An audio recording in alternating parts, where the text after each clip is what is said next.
hate those too. Yeah, see, they're my least favorite. Yeah, no, I don't like them. I felt like you had less of that out and around. Yeah. Yep. We were talking about you along with Tom and Dave.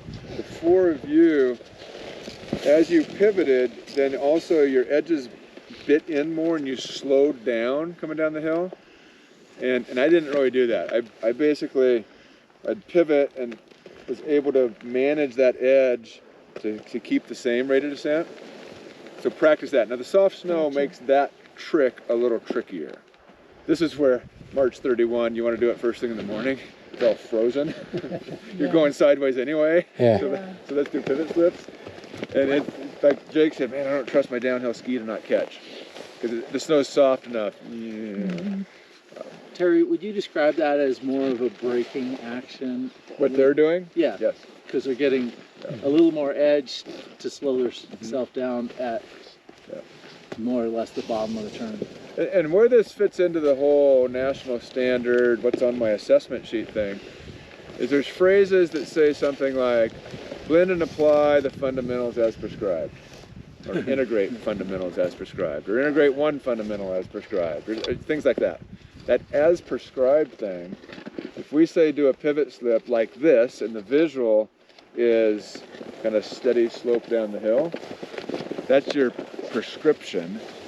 And if your edging movement, if the ability to angulate and inclinate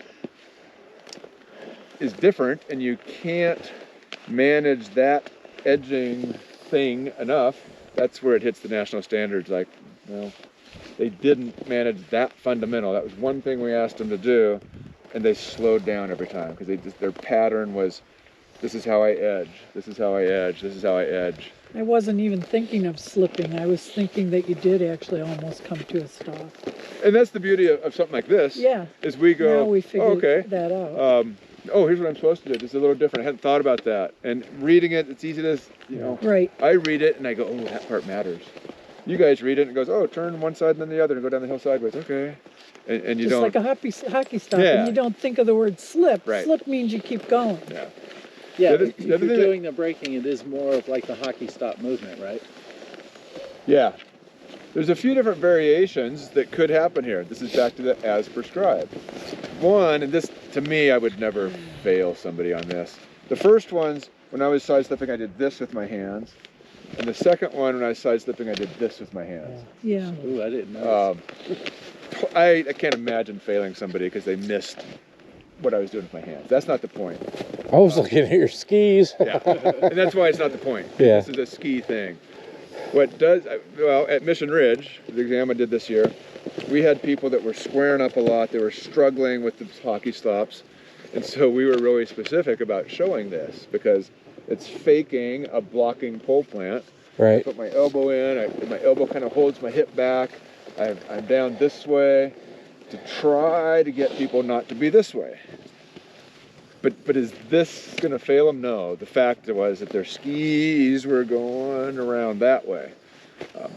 So that's one little variation. Another variation could be, you might see it like this, so constantly turning, and you might see this. So a longer slip. Be able to do both. I actually like the constant one better. Well, it depends on what I'm doing. I use both. And I use both with my students. You know, hey, here, hold this. Hey, don't hold this. Back and forth. So Terry, to do a longer slip, we're talking about sliding sideways this way and then pivoting that direction. No, good question. So it would always be sideways, and then ideally getting the smooth 180 to the other sideways, so not stalling straight down the hill. Okay, but then you just say once in a while you would slip. I might have said that. I didn't mean to, though. Maybe that's just the way I interpret it. I'd go this way. 1, 2, 3. 1, 2, 3. 1, 2, 3. With preferably no side-to-side motion. Right, not this way. 2, 3. Did I get you? Yep. No, not even close. And the other one you can do is this way, this way, this way, this way, but still, no side to side. My feet are going right down the hill. Those are the two. So yeah, the practice moral both of the of those. story is pay real close attention to what the examiner's doing and try and do that. and you'll do more than one. You'll come down and say, okay, cool, let's do that again, and let's make sure we keep our feet turning from side to side, or hold that skid longer. You know, it's not, the trick isn't can they see, that's not what we're trying to do, but can they do, you know, and frankly, we hold it to ourselves, did I describe that well? You know, boy, I thought I said medium radius turn should take most of this run, but everyone's like right in the middle. You know, did I say that right? Let's do that again, and let's take most of the run here. Because maybe I didn't. For pivot slips, does it matter if people are extending at the transition or flexing, or is it just whichever way works for you as long as you're If getting someone's it consistent? going down the hill doing this, and they're static, somebody asked about that, I don't care. Okay. If they're doing this and they're pogo stick, I don't care. If they're doing this, and they're doing either one of those, I care. Yeah, so it's for me, it's very much a ski. It's the outcome. Yeah, it's what the skis are doing. Okay. We can pivot, true or false, we can pivot step down here to the, Yeah. to Yeah. the It's the cat same track. run as this. We could do it. And I guess, so challenge yourself, do both sides. Do the constant, and then do the hold. Hold in a slip. And your feet should go straight down the hill the same, you know, on either one of them. What time is it? 42. So maybe, rather than making you guys starve and have a late lunch, we took a slightly early lunch, maybe? Yeah, because I'm ready to hit the restroom. Yeah. Oh, right. I forgot about that. That happens too, doesn't it? Us old people. Yeah. And this lift will get us there. Or is there a different lift? No, same one. Yeah, we just go on the other side. Okay. Let's do that. 8 different directions how to get back to the lodge. Oh, good. Yeah. Hopefully you follow one of them. So, don't get run over. Yeah, I'm your co-worker. I'm not the guest clinician. Well, you come in for lunch and Jake's sitting down there. He's your supervisor. You come in for lunch and Ronan. What's that? Dermot. You got Nestor and I know a Nestor and Hector, and I got all kinds of names floating around there. Dermot. So he's sitting in there. He's kind of pouty and didn't That's connect. typical. Yeah. Don't feel good about that lesson. And you ask him, so what? Well, is this person they're leaving the carpet, and I was trying to get them from wedge to wedge. It just didn't work. And so you say, oh, well, I got a little bit of time, and I'm teaching in half an hour, but let's go out, and I'll show you some things that, next time when you get that girl, you can help her out this way. And you would take him through, well, first I do this. Here's my emphasis. We're instructors. I emphasize this kind of thing, edging and stuff, whatever. But here's the first thing I do. I get him doing this. And then here's the second thing I do. And now show me what no, don't do it like that. Nestor. I put this here to call you wrong. You have a nickname? Dermot. Yeah, I could give you Hector 10 of them. Think of Kermit. Kermit the Frog. I have a coach. I work with a coach, Kevin McDermott, so I'll have to remember Dermatologist, Coach. dermatitis. I'm gonna call you Coach. Coach is fine. That's like I have my kids call me. Kevin McDermott. Okay. Anyway, so you would show him. I do it this way. Let me see you do it. No, not like that. A little bit more like this. And then the next step is, so you're talking with Dermot to help him out next time so he doesn't come in and pout in the locker room so much. And he knows what he knows, you know what you know, you're not role playing or faking.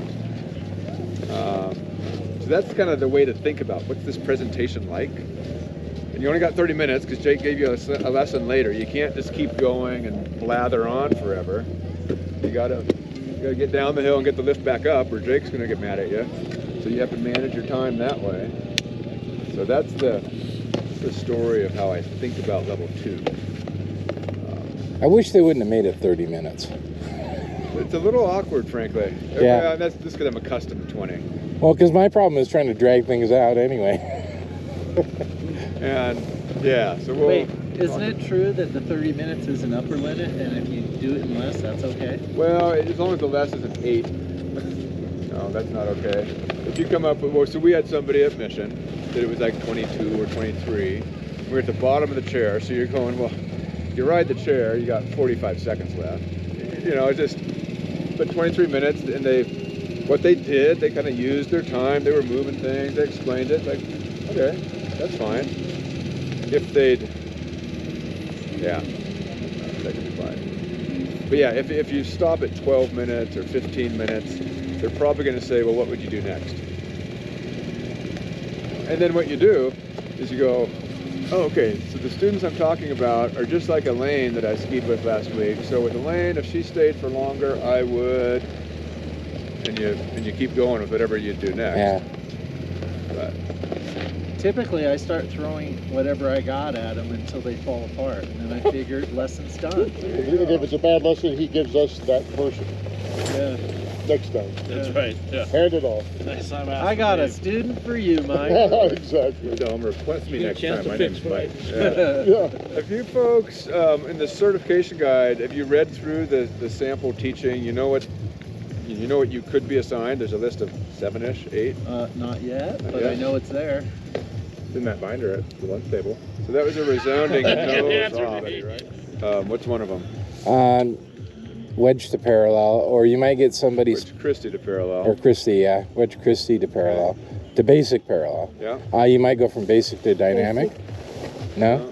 Is it basic? Basic parallel to beginning carving or beginning, I don't think that's in there anymore. There was a version of that. There is a parallel to basic ungroomed. Yeah, kind of a blue skier that's on the groom to basic ungroomed. introduction to Stuff. bumps, right? Yeah. Yes. There's an introduction to bumps. Is there a wedge to wedge Christie? There's a wedge to wedge Christie. There's one or Ooh, I want to do that. Well, wait, I thought level 1 would cover up to a wedge Christie. yeah, there's a little overlap there. Because you're right, yeah, basically. Yeah. There's also one, I don't like this one very well, but it has to do with improve intermediate level skiers. Does it say pivoting, steering, guiding skills? I don't like it because it's saying work on these movements. It's not saying wedge to wedge Christie or more comfortable on steep terrain. That's what we get as students, right? It's saying work on these movements. We don't get students that say that very often. But anyway, it says work on rotary skills, basically. So then work on rotary skills. That's kind of a freebie in terms of what skills am I working on. It's written down for you.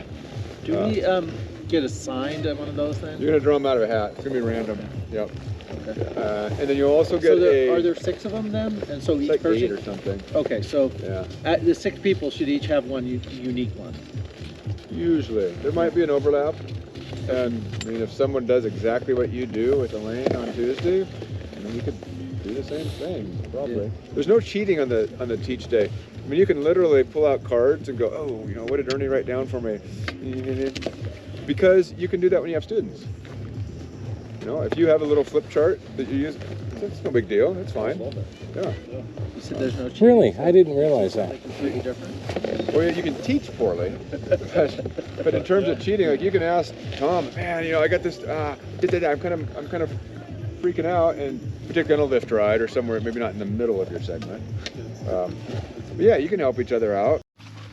I really try to make all my clinics and exam stuff relatable to what we do Monday, Thursday, Saturday, whatever. That's a difference. So that's the packaging of what we do occasionally is go talk to them on Saturday. What we do every day is go talk to 6-year-olds and 10-year-olds. So that's the you. And since you are in an assessment, showing some of that professional knowledge, I often do stuff like this. The stuff we have in our head of why did I go down that run instead of that run? Why did that? Because I know that this one's narrow, and I need him to focus his vision narrow, not so far back and forth across. He keeps Friday till. And I can share that with you guys. I'm going to take him on a narrow run so that the rotary isn't as big of a move. I wouldn't tell my 10-year-old that.